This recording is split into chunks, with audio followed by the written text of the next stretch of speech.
I'm Faith, and welcome to Faith's Take, where I talk about anything and everything that I find interesting. And welcome to my review of The Lion King 2019. I mean, technically, I guess this is a spoiler review, but to sum up super fast, if you have seen the original, you've seen this movie. Not only that, if you've seen the original, you've seen this movie done 100 times better. But I do want to preface this by saying, look, if you love it, I'm genuinely glad that you love it and enjoy it, because I know there's some people that hate every single Disney live action remake. I like a few of them, but this is one that I did not care for. But the thing is, my youngest sister, Daisy, loves animals. She puts on Nat Geo all the time when no one else is watching TV. Like, she loves this kind of stuff. And so she was really excited to see this. She was really impressed by the animation and really wanted to see this. Also, the other day, I was at the mall with my aunt and my little cousin. We passed the Disney store, and I'm like, hey, they have some pretty cool Lion King stuff in there. And a guy walking past us in the opposite direction was like, did you say Lion King? And I'm like, yeah. And he's like, I just saw it. Amazing movie. It was so good. You gotta see it. And I just love people that love movies or something and are passionate about it. So my sister Daisy, that random guy at the mall, it's like I am genuinely happy that there are people that love this movie, and I'm happy for them. But I didn't, I'm gonna be honest about it, that I really didn't like it, because it all just felt like a discount version of itself, of The Lion King. Let's just like with Toy Story, let's start with the characters real quick. Performances, almost across the entire board, super weak. And look, when you have to repeat word for word dialogue from one of the most successful films of all time, not just successful Disney films of all time, and have to do it word for word and have to sing the same songs, obviously you're going to be judged for that. But the thing is, we just had a live-action remake that I did like 2 months ago with Aladdin, where they did have some line-for-line, like word-for-word dialogue that was delivered really well and really naturally, and they were able to make it their own while the tone of the film stayed true to the original, showing that that's not impossible, and that Lion King should have been able to do it and couldn't. It really, really sticks out with Timon and Pumbaa, man. Like, I was watching their first scene, and I'm literally just looking up this drive-in screen, and I'm like, I miss Nathan Lane. It's like Nathan Lane and Ernie, I believe it's Ernie Sabella, they're untouchable. You cannot beat those performances. It's just, they're so iconic. And something that I also didn't realize till seeing this movie, Donald Glover has a really generic speaking voice. I guess I never thought of that before. In comparison to Matthew Broderick, who has an extremely recognizable speaking voice, you could have replaced him with literally anybody. He did the last, the last speech he has to Scar when he's like, run away and never return. That, I'll admit, he did well. I thought that was good. Other than that, anyone could do that. Beyonce was surprisingly good. I will give her that. I don't know much about her acting repertoire at all, but when she had Nala lines that were in the original, I think she delivered them in a unique way that worked. I thought she did a very good job. Obviously, Mufasa vocally was good. Scar, I'm gonna put his name on screen because I do not want to mispronounce it, because I forgot to look up how to pronounce it. The way he was directed, I'm sure he's not like this in other films, okay? This is not a bash toward the actor in any way. This is a bash toward whoever decided this movie has to be identical to the first one. Which I don't blame the director for either, I'll get to that. But Scar sounded like discount Idris Elba. Like, they wanted Idris Elba in this role, but they already used him as Shere Khan in The Jungle Book only 3 years ago, so they couldn't use him again. So they told this guy to sound like Idris Elba, or like to deliver the lines in an Idris Elba-y way. But because it's not Idris Elba, it doesn't work, because they didn't let this guy do a unique Scar performance. If they let him do his own thing, I'm sure he would have been at least better than this. And just because it feels very derivative of Idris Elba performances, but not as good, because that's not who he is. It's like, let him be who he is instead. And So that was frustrating to hear through the whole thing. John Oliver as Zazu, I'm not huge into his actual performance. You know, I'm like, I obviously prefer the original, but the writing for Zazu was honestly my favorite in this movie, which is really weird, just because, like, of all the characters to add more to, I didn't think it would be Zazu. But, like, he flies into an open maw of a hyena to keep the cubs safe. When Mufasa is gonna chastise Simba for going to the elephant graveyard, Zazu basically is like, you know, that's how you were when you were a kid, don't be too hard on Simba. And I was like, dang, son. Like, it was super, super surprising to me that Zazu was my favorite character in this one.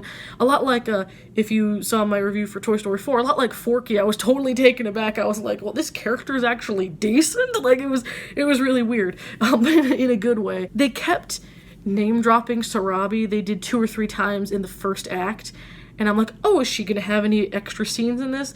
No. Nope, she's just there. And I'm sorry if this review is very helter-skelter and I'm not going super detailed into some things, because it's the same movie. If you know the original, it's the same movie but lesser. That's it. Let's go with the music, and then let's start with that. Circle of Life is this is almost the whole movie, guys, is shot for shot. If anything, there's less different, like, fewer angles and different shots in the cinematography in this than the original. And where you can tell it's, like, exact is in Circle of Life. And I'm like, look, is the animation pretty in the terms that it's, you know, oh, it's a different style and it's kind of neat to see a different style? Sure. But all the emotion is sucked right out of it. This is a good way to talk about both the music as well as the animation, actually. The animation, the backgrounds, the effects, the skies, the water, gorgeous. Absolutely gorgeous. The characters. Look, is the fur nice? Do the bodies move fine? Sure. But real lions express more than any of the characters in this movie. You know the scene where Nala's chasing Pumbaa like she's gonna eat him in the first one? In this one, that happens. Timon screams. That is literally the most emotion we see on a character's face the whole film. Because when I saw it, I was like, hey, and then it's gone. And then there's such blank faces. They were so obsessed with making it look real. But again, just like Aladdin, there's another movie that came out this year that had a realistic, live-action looking animal character, you know, called Dumbo, that it looked like a real elephant, but it had human eyes, so he could emote more like a person, but it didn't fall into Uncanny Valley. And you totally could have done that with this. Give them more expressive eyes and maybe slightly different shaped faces, so when they talk it's not quite as jarring as seeing a real animal talk would be. And you could have completely erased the Uncanny Valley effect that we had, and that really makes some of the dialogue difficult to watch and get the emotion out of. Because in Circle of Life, this is what I was trying to get to, in the original, there's a gorgeous shot where Rafiki, he climbs up onto Pride Rock, and he and Mufasa look at each other, and he gives Mufasa a hug, and then just like holds him by the shoulders and looks at him like really proud. And you can get from that one shot, you know, there's a relationship here, there's a friendship here, there's a history here between these two characters, and that Rafiki is proud to be here and to be the one kind of christening their son. And all that is missing. There's no hug, first of all, but there is no emotion in their faces or eyes. If this was your first experience with The Lion King, you would not know that they had a relationship, that there was any history or friendship to them at all. Because they're just blankest of slates. And there's no dialogue. And that's what makes the original so beautiful, is in the scenes with little to no dialogue, you can still tell what the characters are thinking. That's the beauty of not just animation, but even just acting, is that if you're a good enough actor, if you're a good enough animator, you can make people feel things when no words are being spoken. And they clearly can't in this, and it's really, really frustrating. And that was my first, like, oh, this is gonna be hard to enjoy. And it is. Same thing in I Just Can't Wait to Be King. The singing's fine, but because it's not cartoony, they don't have all the fun, colorful, African style, like, inspired backgrounds to make it all pop. And again, Nala and Simba, what's one of, like, the funny little iconic scenes there when they're, like, making faces at Zazu, like, behind his back? And that can't be there because they can't have faces. Like, they can't express at all. And, same thing in Hakuna Matata and Be Prepared and all these songs. And, like, Be Prepared's an effing joke.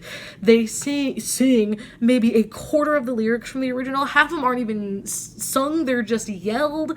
And my sister Holly put it really well. She said it feels more like a reprise of a song that never happens. Can You Feel the Love Tonight? And again, not only is there no emotion between the two, so there's, like, no emotion. And not only that, but based on the dialogue that's in there, no chemistry, so there's no reason for them to like each other at all. But also, it's like, I'm sorry, I don't know Donald Glover or Beyonce's singing careers or music very well at all. I might hear Beyonce on the radio sometimes, that's it. Like, I don't actively seek out either of their music. But holy cow, Beyonce made it sound like Donald Glover had never sung in his life. Like, and I'm not even trying to smash Donald Glover or anything with that. It's like, because during Hakuna Matata, he sounds fine. Like I've said in a previous video, he sounded fine. He has a decent voice. But if he's, like, average, Beyonce was, like, out of this world. And I'm just like, they should have thought of that, honestly. If you're gonna hire friggin' Beyonce to have one of the main roles in the romantic duet song of your movie, maybe pick a guy that has, like, one of the best male voices out there you can find that would fit in that song, because it sticks out. It sticks out that she is so much better. Again, I'm not trying to insult Donald Glover. I'm just saying Beyonce is so next level out of this world that almost anyone wouldn't have been able to carry that, but it really sticks out. And with Timon and Pumbaa, I should have gotten into this with not just Hakuna Matata, but their characters in general.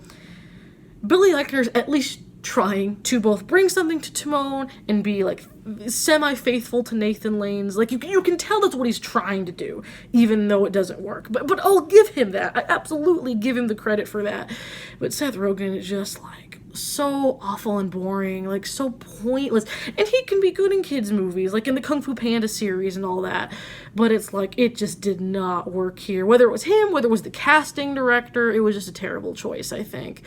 And again, it's like, Nathan and Ernie were so good as the originals. Like, you can't beat that, like, you can't, and you cannot, like, not even just top that, you can't even come close. And I'm sorry this review is, like, so scatterbrained all over the place, but I just wanted to kind of rant about this for a while, because it's like, it's so, the original is so good, they're like, okay, let's remake it exactly. Like, look, I hate Maleficent. I think it's a terrible movie. At least it tried to be different. I think it's awful. I think it desecrates the original version of the story and completely ruins every main character from the original, but it tried something different. The Jungle Book and Aladdin are two of the ones that I like because they share the tone of the originals, but I think make enough changes and the cast was allowed to be expressive enough and were talented enough to really make it their own, at least to a degree, and that's, like, this film can't, like, it doesn't even try to do it, and I hate it. I cannot think of a single scene in this movie where I didn't wish I was watching the original instead. Like, I can't think of a single part where I'm like, hey, that was great. Like, I think the closest is, like, some of Zazu's moments, like I said. I don't know, they just, whoever they had writing him, if it was all the same writer, I'm not even sure, did a good job, but everyone else, like, they just didn't care. Or at least didn't care enough to, like, respect the original. And I don't blame Jon Favreau for this. I've seen a lot of people on Twitter that are like, this movie shouldn't exist, and they blame Jon Favreau, who's the director. I don't blame him at all, because if you go watch Jungle Book, he also directed that one. And he did a really good job, in my opinion. And again, they changed just enough, kept enough the same, had a good cast. Everything, I think, kind of clicked pretty well in that one. And so I don't think it's Jon Favreau. He completely changes the ending of the original Jungle Book in that he clearly was okay with taking risks and changing things. In this one, I think he was literally not allowed to change anything. I think that Disney was like, you can make these 3 tiny changes and that's it. Like, they wrote him down this little, like, post-it. We're like, this is what you can change, Jon, that's it. Because, like, nothing is different. Like, it's almost all exactly the same.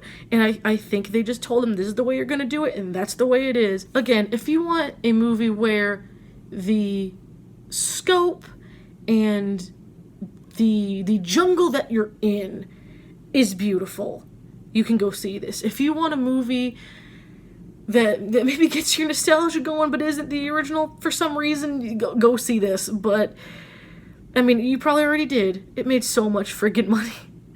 And I think I even said in my last video I didn't plan on seeing this, but my family invited me to the drive-in and I was like, okay, let's do this then, that sounds fun. Yeah, I mean, that's it. Just disappointment across the board. I originally, again, wasn't going to review this, but my family invited me to the drive-in to see it, and I had done that video about the music, and again, I wanted to be fair.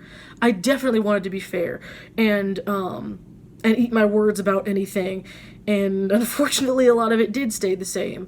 A lot of my thoughts are exactly the same as they were before I went in, even having genuinely given it this chance and trying to genuinely trying to be open-minded, because I know it might sound like I'm not, but like I said, I actually liked Aladdin. I went in there with thinking I would not like it at all, and I really liked it. I went in completely doubting Will Smith's ability and loving him in it, so I am completely willing to like these movies and come out and be like, guess what, that movie was really good and I was wrong. And I honestly wish I could say that more than I can. I wish I could have said that about Toy Story 4. I wish I could have said that about this movie. Hey, I actually loved them. They were great. It just didn't work out. So, you know, I know this was really rambling all over the place and much more of a rant than anything, than like an actual, like, thought through review necessarily, but these are just my thoughts on this film. I don't know what the full crop, I don't know the dates of like what Disney live action is next and how it's all gonna go, but I just hope it's a little bit better than this. If it, you know, just a little, that'd be nice. Can we get like a couple new creative decisions? Could we get some new dialogue? There's a little in this movie, but it's all terrible. Like, Timon and Pumbaa are just like complete a-holes. Like, they're so selfish. And the other one, they were like, you know, Timon's a little cynical, but they're not like jerks. But in this one, it's like, yeah, they're kind of jerks. So it's like, can we get dialogue that maybe built the characters positive, like Zazu's dialogue? Again, can we get more like that, where it's like you take a character and you expand them a little in a good way? That would be nice. Can we get that? I'd appreciate it. Thanks, Disney. But I think that's it. So thanks again. I'll see you guys later.